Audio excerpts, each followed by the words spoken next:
hvis man nu tænker, hvordan definerer I, hvad er en rigtig mand? Drive er jo super sexet, uden tvivl. Ambitioner, ikke? Ja, det er mega sejt. Så synes jeg, at han skal holde døren. Jeg kan virkelig mærke, det er de der små ting, der gør det for mig. Ja, hold døren. Han holder døren, han lige sådan spørger, om man er okay en gang imellem. Vær lidt galant. Hvad for nogle kvaliteter er ellers gode, hvis man nu taler om i forhold til at være galant? Hvis man har sagt et eller andet henkastet måske, at man skal et eller andet på næste lørdag, og han så husker det, og lige siger held og lykke i aften, når du skal det her. Og bare være god til at lytte generelt, tror jeg. Ja. Men også når jeg kommer hjem fra arbejde, og så han bare står og laver mad, og man lige kan få lov til at skrive de sidste mails og sådan noget. Altså, jeg er sådan helt... Ja. Bare sæt dig ind, og der måske så får man lige et glas vin, og så sætter man sig ind og hygger.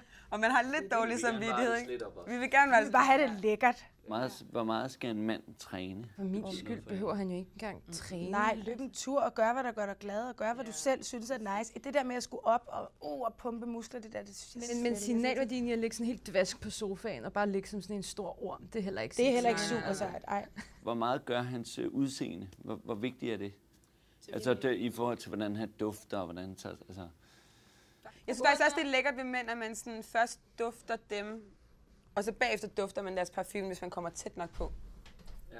Det synes jeg faktisk er... Ja, man så kan kende duften næste gang, man ses. Det er lidt lækkert. Hvad er det aller værste ved en mand?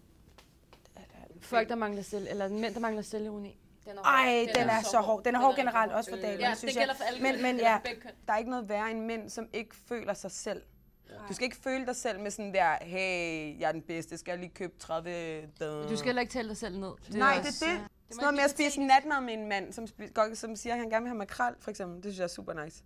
Fordi det betyder bare, at han hviler sindssygt meget i sig selv. Eller? Det er lige så nice bagefter. Jeg vil bare teste på eventyr. Tag mig med derhen, hvor du gerne vil hen. Kender du det? Og ja, vis mig det her sted. Eller sådan, og så kan jeg vise dig bagefter alt muligt. Præcis. Ja.